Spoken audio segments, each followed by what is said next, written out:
lucky to have with us Dr. Sven Hansen from the Resilience Institute, probably known to some of you as a speaker on our tech circuit, known certainly to all of our chairs. And Sven and I just were talking before about the session we're going to have now. And I was reflecting on something Matt Tice said to us all 2 weeks ago in his great webinar, that every assumption we made or held about how we engage with our customers needs to be revisited.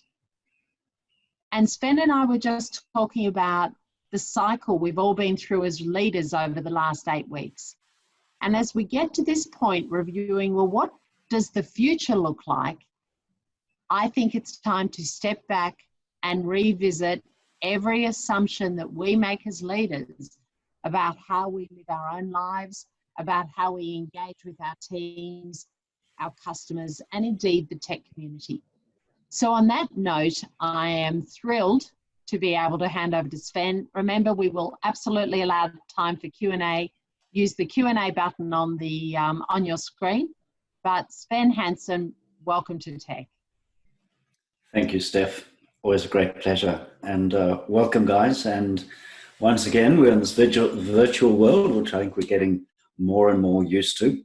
And I think lovely introduction, Steph. I mean, for us, what we're hearing out in the market is quite a number of themes and a lot of different people. And I think each one of you will be in different places. So, just let's be humble and accept that some of the things we put across today won't be appropriate for you.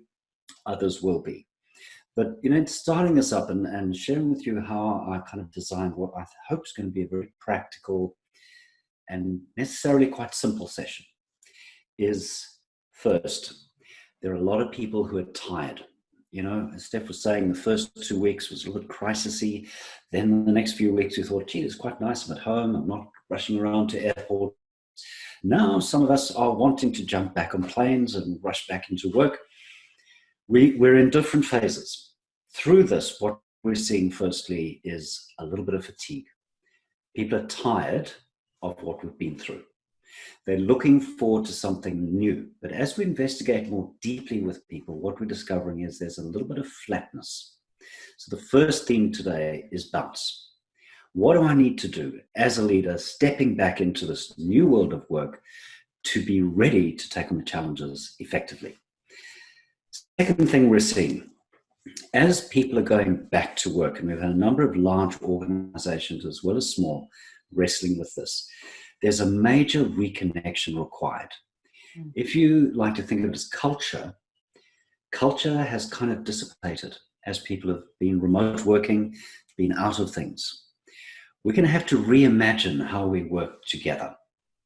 And I think when you're coming from a place of tiredness, that's not great, right? We really need to lift ourselves up to be able to use our creative resources.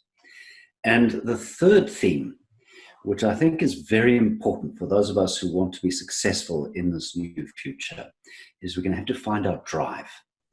We're going to have to, and I think Stephanie used this term, reimagine how we work with our customers, with our employees, and to be able to do it with movement, to be decisive, to be purposeful, to be.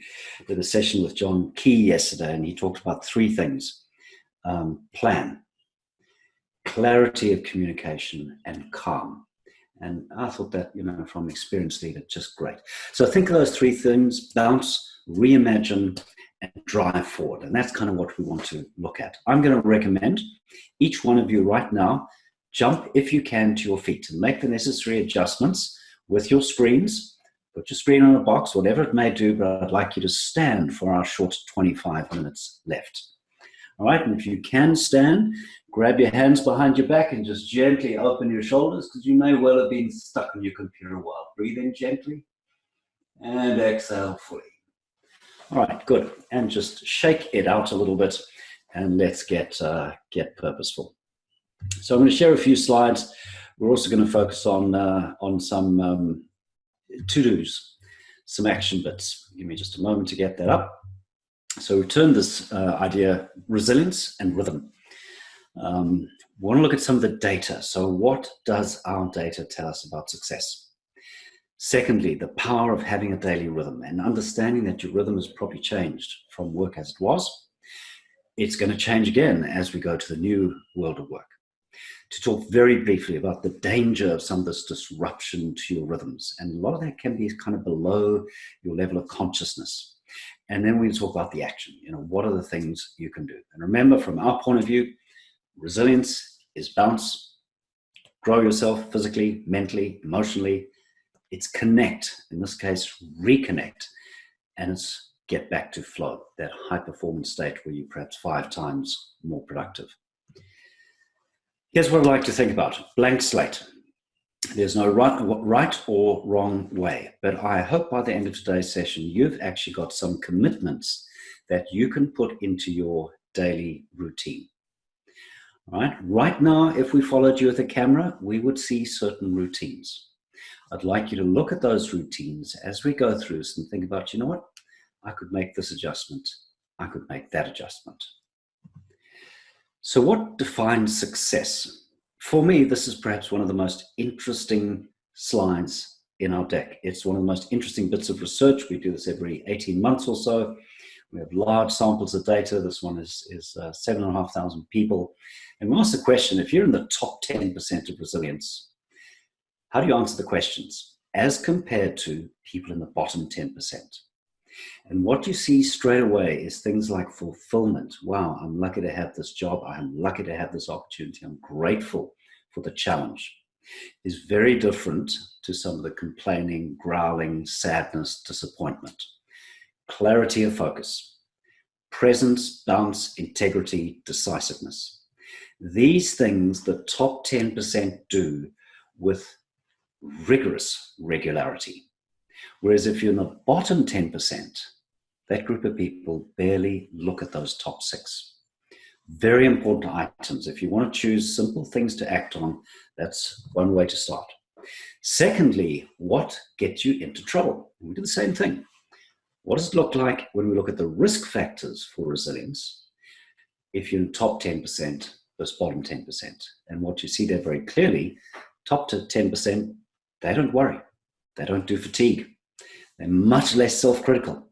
They tend not to ruminate on the past. They don't get into that anxious cycle of hypervigilance, what's coming next.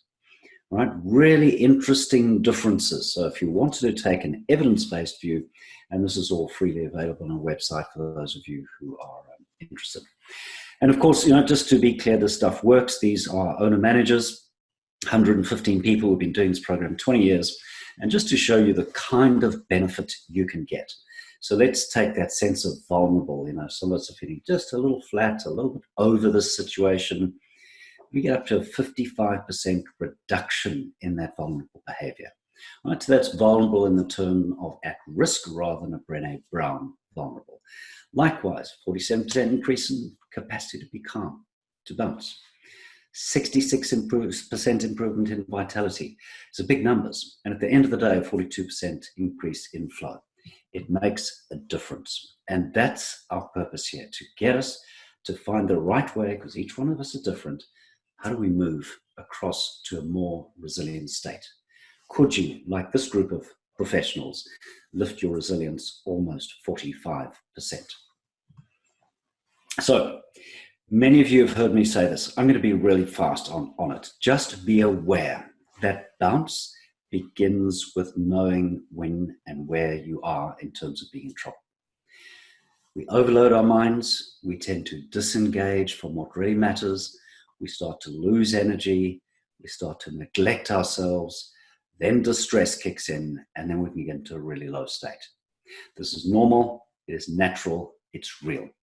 Every one of us is probably going through this in some ways. Some people will feel it in their minds. Some will feel it more emotionally in the middle too, and some will feel it more physically. The moment you can note your state, you're 50% of the way back to bounce. And it may well be, as many of us have had to let people go, we may have to let more people go, we may have to change lines of business. There are going to be future shocks. So our sense is bounce, rinse, repeat. To do that, you've got to drill it. Just like the All Blacks, when they were beaten by the French, were forced to learn how to drill bounce. And it is one of the cornerstones of what made them a better team. Right? To be able to recognize each of those levels in yourself, give it a name that makes sense for you, and then to be able to activate the right step to take yourself up. Right? Really, really important. And the practices that we're going to talk about are going to help you do that. And we'll put in a preventive layer so that it's much less likely for us to sink down. This stuff, when you see it, it's not frightening. When you don't see it, it can be very unsettling. And remember, each one of you out there are leaders. You have a duty of care to be a little bit alert to how your people are traveling. Please take note. All right? Listen attentively. Watch people's posture. Watch how their eyes move, particularly if you're in virtual environments. Take note of the facial expressions. Take note of the tone of voice. And you will see this. You're not meant to be a psychiatrist, but you are meant to keep your people clear on task. You're going to have to encourage new rhythms. I had a fascinating session just a couple of days ago with a big transport business. And one of the managers said that he has 2 people who come in the morning and they sit down for 9 hours. They don't leave their chairs. That's not great leadership. I hope one of the very practical things you will take back to your teams is to help people rebuild their rhythms. Humans work so much more productively when they focus on a task and then get up and stretch, do something different. And likewise, the last one we talk about is the connect. When you notice someone go quiet, when you notice them not contributing in a way they might normally contribute, just swing around quietly, perhaps with a telephone call rather than a more confronting face-to-face call, and just really listen to their tone of voice. And note, hey, notice you're a little quiet today. Are you okay? And then zip it and listen. Right? That evidence that you care is really, really important. There will be people in your businesses who are feeling a little vulnerable right now. And as leaders, there's so much you can do just by being really crisp about those top 3. As you go down to the bottom end, remember, that's why we have EAPs. You are, as I said, not meant to be psychiatrists. So here's our template, all right? If you're going to think about rhythm, at the end of the day, we think rhythm is by far the easiest thing to do to lift productivity massively. Athletes have proven this, it's been proven in all kinds of high-performing environments. Rhythm is not being obsessive and compulsive about your day. It's asking the question, what really matters for me? Some of those things I've highlighted in yellow, we're going to look through in a little bit of discipline and detail. But to have a sense of there are some things you do every day at a certain time. So if I were to follow you around with a camera, I would predict, okay, now she's going to do her stretching. Now he's going to go for his walk. Now it's going to be family time. Those simple rhythms, which may only add up to an hour and a half of your day, give you the flexibility, the freedom, and the energy to do what you need to do when you have to be a little bit more responsive. So that's where we were going. The first one, and many of you heard this before, but it's absolutely essential right now. Get your sleep sorted. All right, there are 3 questions each one of us need to ask. How much sleep? What time to bed? What time up? And quality. Let's go through them real fast. All right, so think about this in yourself. If you want to be a better version of yourself each day, you need to get the right amount of sleep. Somewhere between 7 and 8 hours, according to most experts today. Everything improves. Your physical well-being, your immunity against viruses, your thinking, your emotions, your expressions, your ability to be trusted. As a leader, if you shorten your sleep need by just 20 minutes, you're perceived as less effective. Nobody argues this. Work out what your sleep time is. Second, put some discipline around the timing. The time you wake up and the time you go to sleep sets up all of the other rhythms. All of you are familiar with jet lag. If you move from, say, Sydney to Perth, the body can roll in that direction quite reasonably. But when you come back from Perth to Sydney, it's much harder for the body to readjust. Exactly the same thing happens if you sleep in on a weekend. And we had a conversation yesterday with one of the members who had had this experience of sleeping in a little more during this lockdown period. And it had really disrupted their rhythms. Right, so everyone needs their own timing. I cannot tell you exactly what you need to do. For a lark, that's early up, early down, you tend to want to be up roughly 4 to 5 p.m. For an owl, it may be more like 6:30 p.m. But really much after that is probably not in your biological interests. When you wake up, get up. Never use the snooze button. Never lie in bed. When you choose to get up, you get up. All right, move into your day, and if possible, get some blue light. If you combine regular wake-up time with the blue light just prior to sunrise, you've reset your clock with a single most powerful biological setting we've got. It's called the primary Zeitgeber. And then the second thing just to be aware of, because many of us are now spending up to 15 hours on a screen on these calls, create some time to get the blue light out of your eyes. Now, at one level, you could put red glasses on, and many people do that.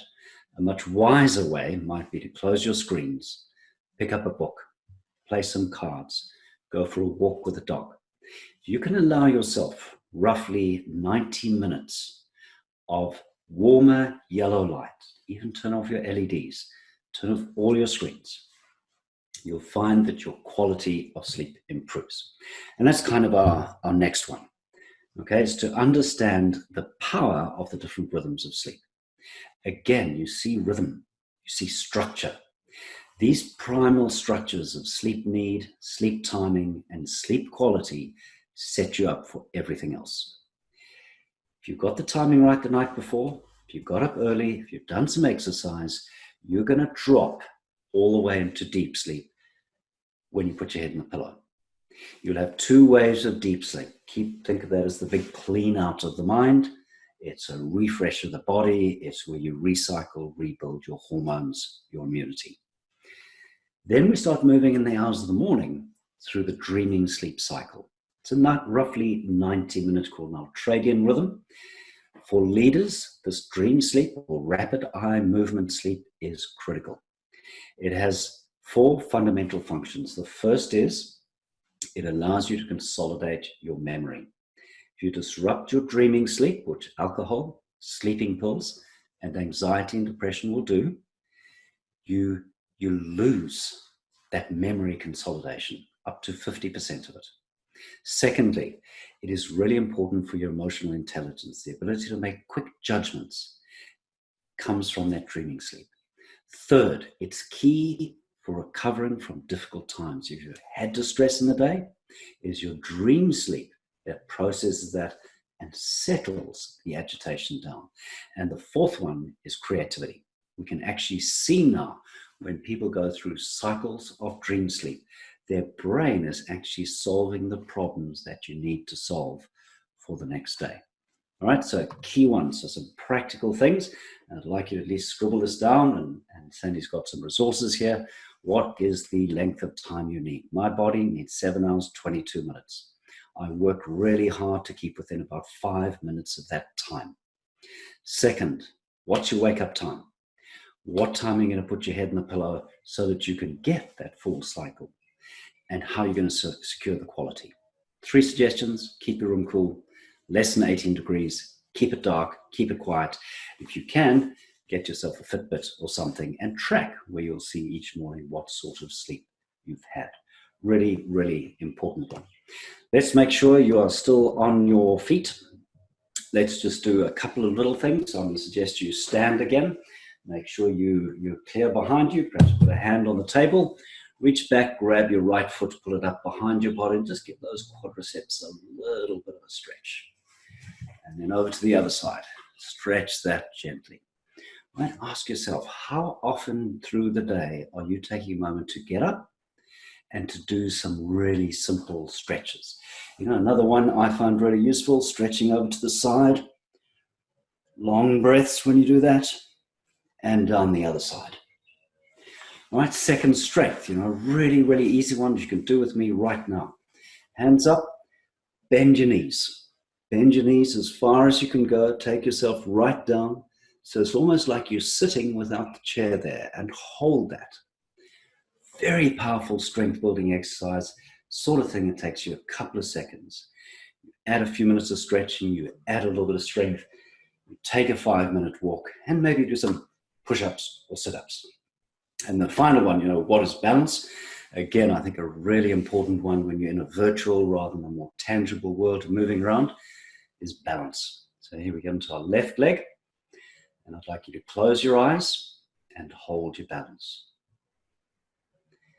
Can you do that for 30 seconds? Okay, you can actually continue a call as you stand on one leg with your eyes closed. Let's pop over to the other side. And again, is there any difference?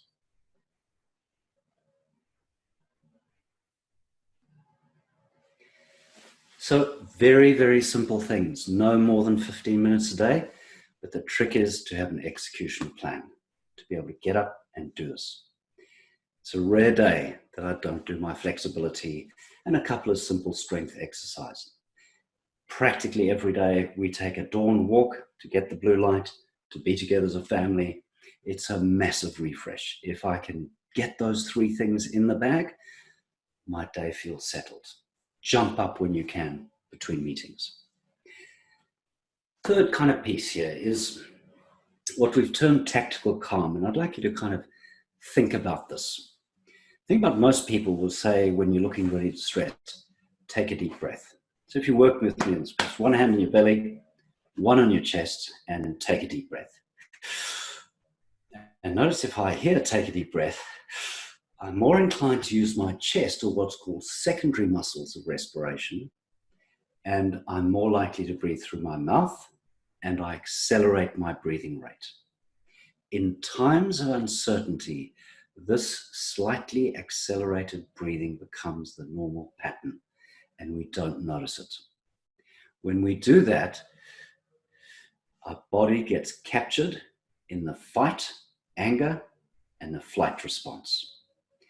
In difficult times, if you're going to work towards the reimagine, good bounce, and driving to the future with clarity, you've got to counter that anxiety, that uncertainty. And, you know, we like a really simple model. Think about the vagus nerve. That's probably the most useful one right at the moment. Longest nerve in your body. It's called the 10th cranial nerve.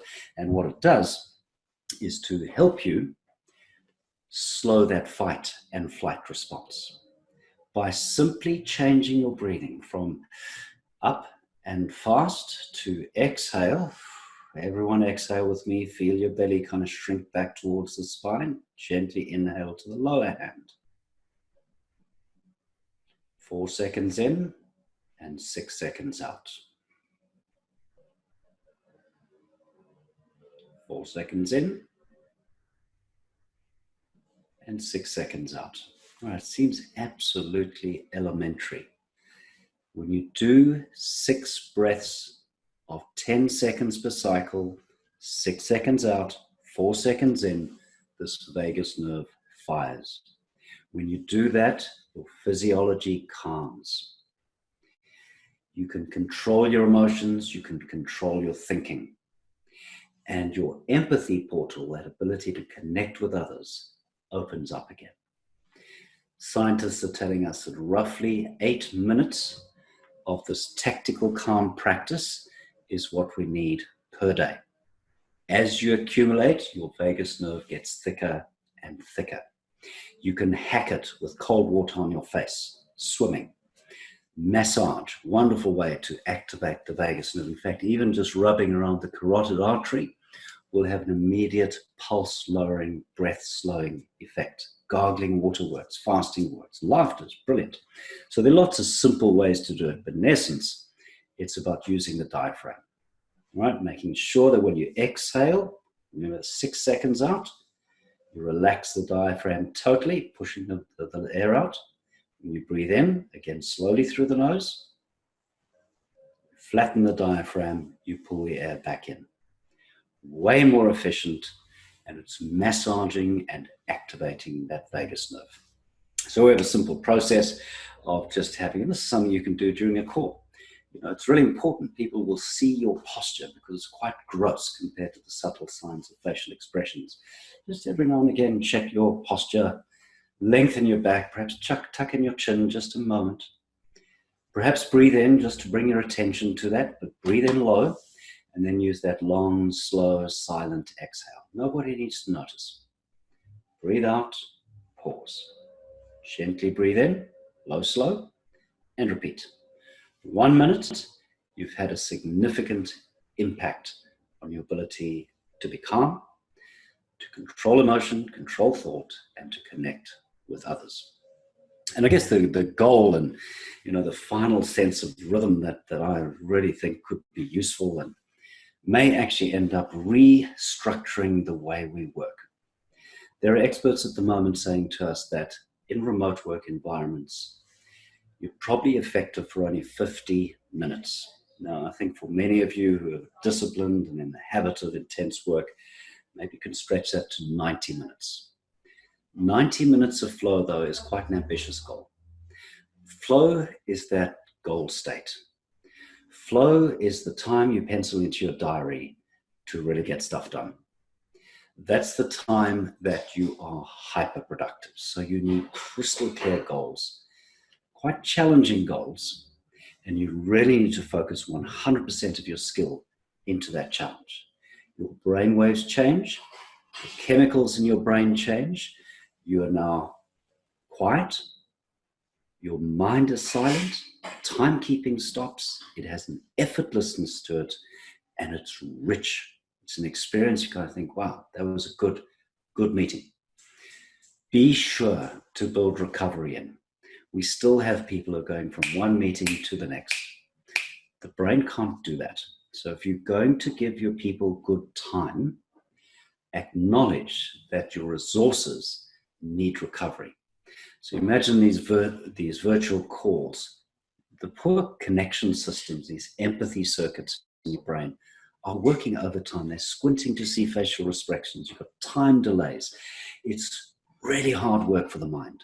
So make sure between your calls, you close the screen, you move away, do some of your breathing, get out in the sunlight, do some quick exercise or stretches, just to allow the brain to reestablish its resources so you can set the next challenge.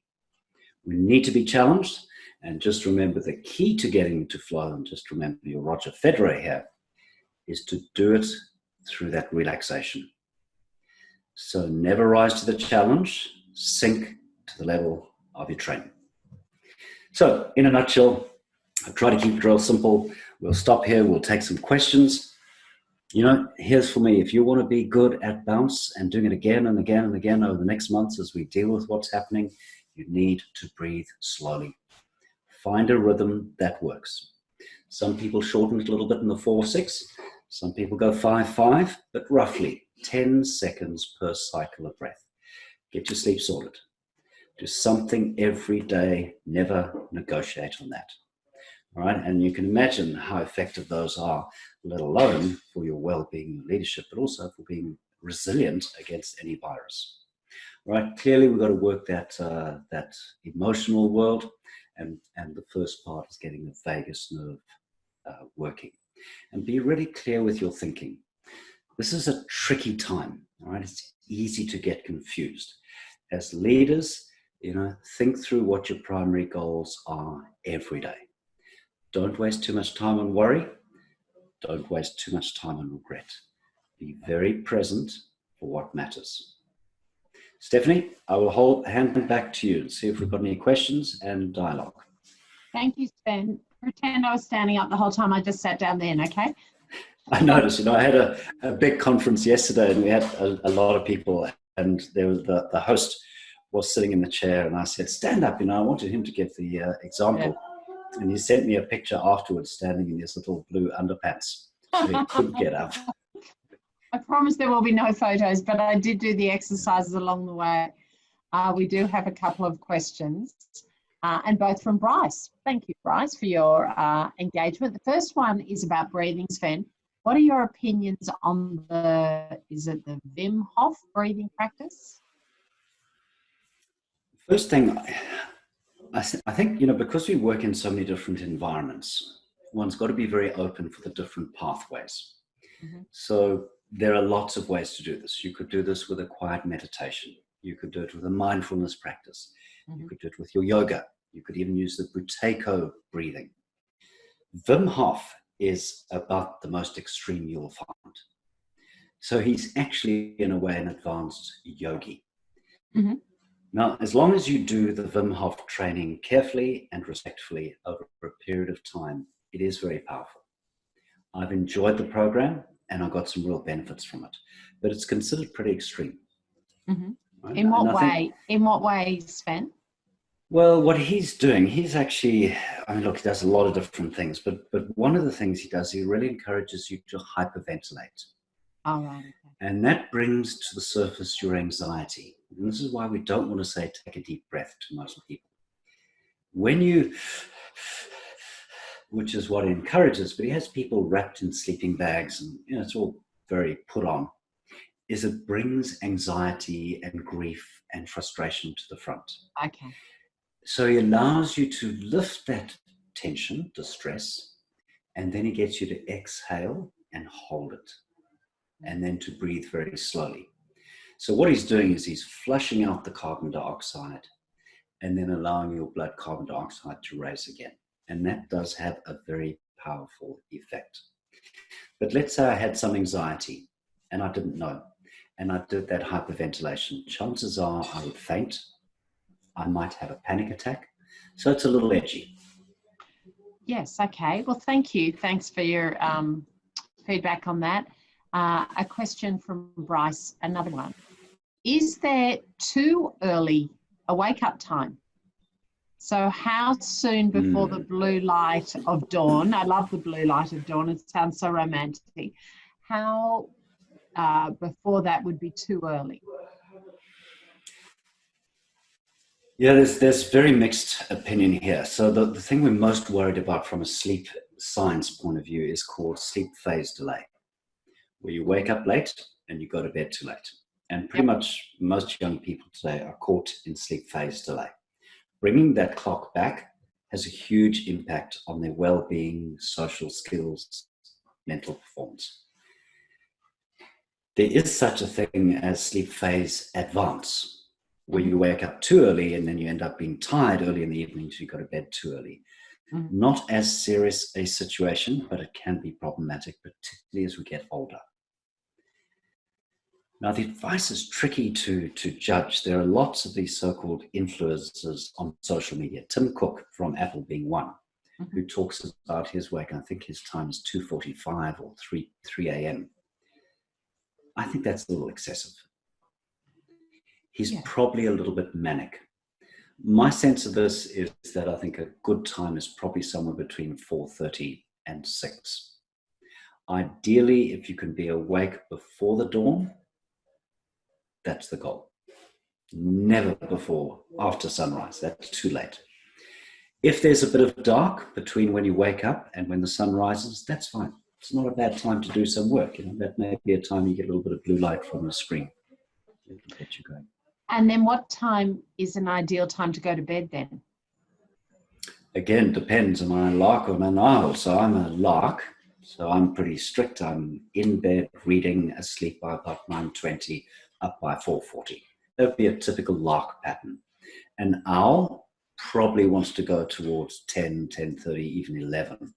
And then maybe they're more comfortable waking up at 6 or 6:30.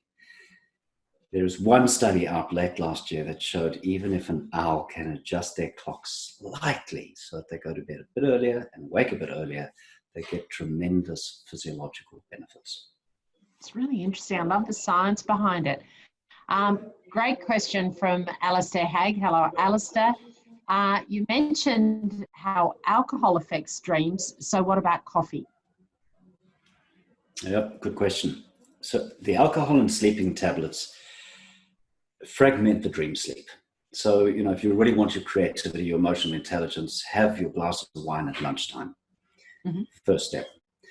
Second step, caffeine is poisonous to sleep, right? It's really, really, really unhealthy. On the other hand, caffeine early in the day actually has a lot of health benefits. You know, the beans, the redness of the bean, coffee bean, the way it's roasted. There are lots of good things about coffee. But really by 12:31, you want to stop the coffee. You need to give your body at least 5, 6, 7, 8 hours caffeine free to get well-structured sleep. Beautiful, thank you.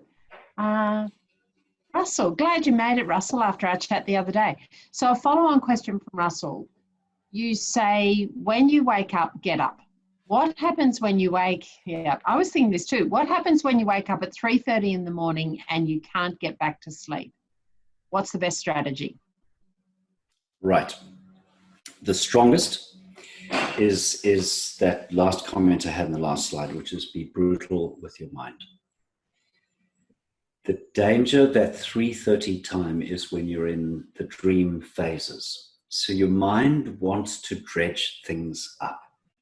What it dredges up at 3:30 in the morning is seldom of any value to you. The goal is to get back to sleep. And one of the most effective ways to do that is to use that breathing, for example. So you identify, okay, now my mind is caught up worrying about this meeting I've got to have or someone I've got to lay off tomorrow. Note it, thank it, park it. Follow your breathing. 4 seconds in, 6 seconds out. The worry pops up again. Not now. Back to the breathing.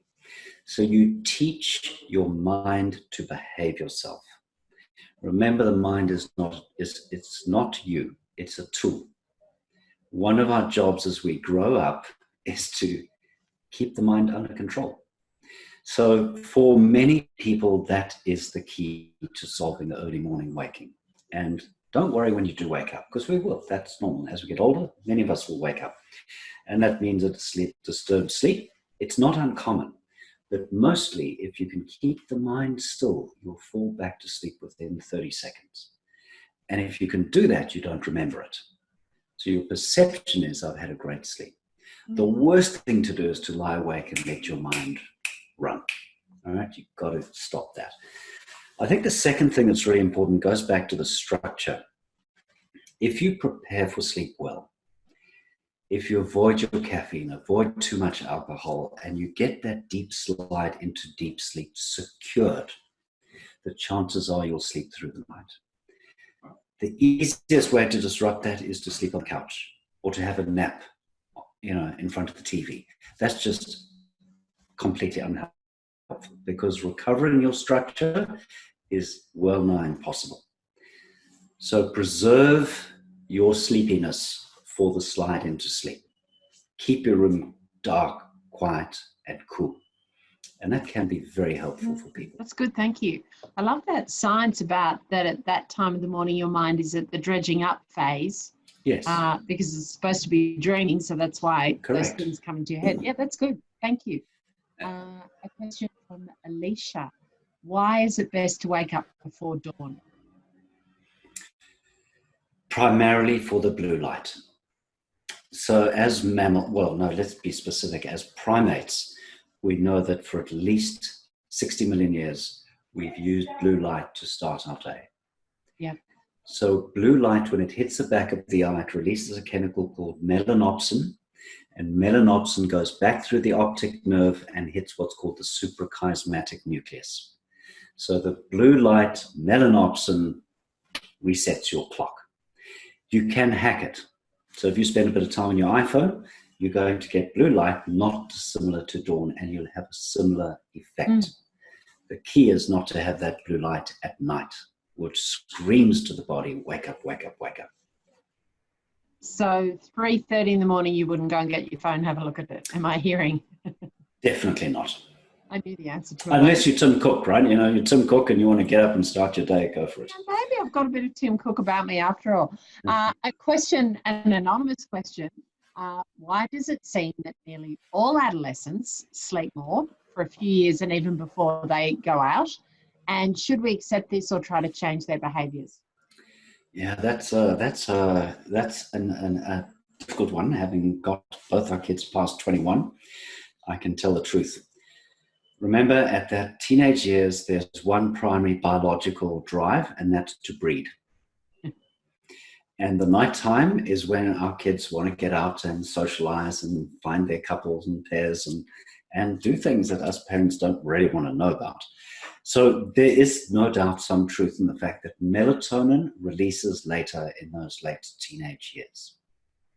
And I guess a wise parent says, okay, you know what, on Friday night, go for your life. But I think the danger now is that many parents are kind of given the kids freedom. So you go to bed and your kids are in the bed, they've got a laptop, they're watching a movie, they're playing on social media, they're shopping on another device. That's a biological nightmare for our children. So I think there is some parental responsibility to help our kids hold some sensible rhythm. Definitely give them more time up at night. You know, you don't want to treat them like toddlers. But I think there should be, most of the pediatricians now say, turn off your wireless, put all your phones in the living area, and bedrooms are screen free. But it's edgy, right? Very edgy. It is edgy. Tony Watt has said that he does his best work in his flow after 10 p.m. He gets a second wind. What's really going on in his brain that allows his body to do this? Yeah, unfortunately, this one matches anecdotal evidence, and very good anecdotal evidence. There's a big study on 300 most creative people of the last couple hundred years. And there's a clear pattern in there. Some people are more likely to get their flow creative time in the mornings, but almost half of them get them in the evenings. Thus far, as much as I am studying sleep science and reading the conference outputs, there isn't a lot of support for it. But you know what? If the great creators of our time are able to get into flow and do amazing work at night, you know, go for it. But I think then you just need to be a little bit conscious of the knock-on effect. If you're doing highly creative work at 10 p.m. and you're still getting up at 5 a.m., that's going to be compressing your sleep need. So if you're doing that, it might make sense to have a power nap at midday. And there are plenty of people who do that and who recommend that. So they shorten their nighttime sleep and they have a 15-minute refresh of the sleep cycle after lunch. So Vince Landrum actually asked about that, Sven, the pros and cons of the 10-minute power nap. I call it a Sven nap, actually, in my house. So I'm just having a Sven nap. Any cons to it? All right. I think the only advice that comes out from various sleep centers, and by the way, Australia leads the way on the sleep napping along with NASA, is not too long. Because if you go past about 15 minutes, you go into a deep sleep cycle, and then you have what's called sleep inertia. It's really hard to get going again. So if you over nap, you can lose 105 minutes of productivity. That's not a good outcome. If it's Saturday, fine. You know, give yourself a nice siesta and complete the full 90-minute cycle. Okay, thank you. I was going to ask about weekends. Hey, Dorinda, and a nice testimonial here. She said that she can attest to your breathing technique. It works for her getting her back to sleep in the middle of the night. Dorinda said she implemented it immediately after she saw you in 2018, and it worked on the very first night. So there you go. Well done. Excellent. Well done. Yeah, beautiful feedback. Thank you. Okay, so a question from Jody. Does wearing glasses stop the blue light from coming in when you're walking in the morning? No, and the athletes can get quite obsessive about this.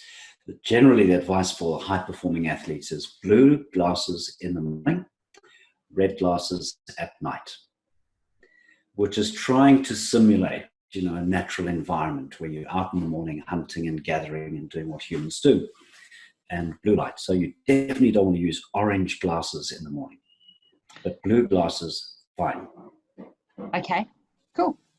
Bob Nordlinger. Hi, Bob. How effective is the blue light filter setting on his phone? Look, it's definitely moving in the right direction, but even Apple acknowledges that there isn't a proven placebo-controlled trial to show that it works. But I think anything like that evening time is powerful, and I think it's really worthwhile putting flux, that's f.lux, on your computer screen. And that automatically drops the blue light and lifts the yellow light as you get into the evening. Excellent. We have one more question from Russell Mason, and I'm not sure I can pronounce this properly, but have you had much experience with Ouraring, Ouraring, and how it helps in sleep management? Have you heard that term? Is this the little ring that, if you like, tracks your sleep? I have not personally had experience, but I have had a number of people swear by it. I think it does pretty much the same thing as your Apple Watch or a Fitbit, but people really like that ring. Yeah, I've heard great feedback from it. Excellent, excellent. Now we have, I think that's all we have. If anyone else has any more questions, we probably have time for one or two.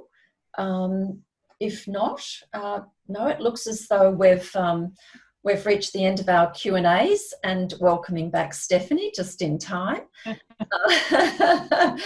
to be back. Was that the power nap, Steph? I was wondering when it would kick in. It was a quick power nap, feeling amazing. Ben, thank you so much. I always love the combination of science, clarity, your experience, and your good heart. And it's been wonderful to see you today. So thank you very much for spending the time with us all. We will send out the recording of this session to everyone. Great to see you all again. Sven Hansen, thank you very much. Thank you, team. Thank you, Steph. Bye, everyone. Bye-bye. Have a great day.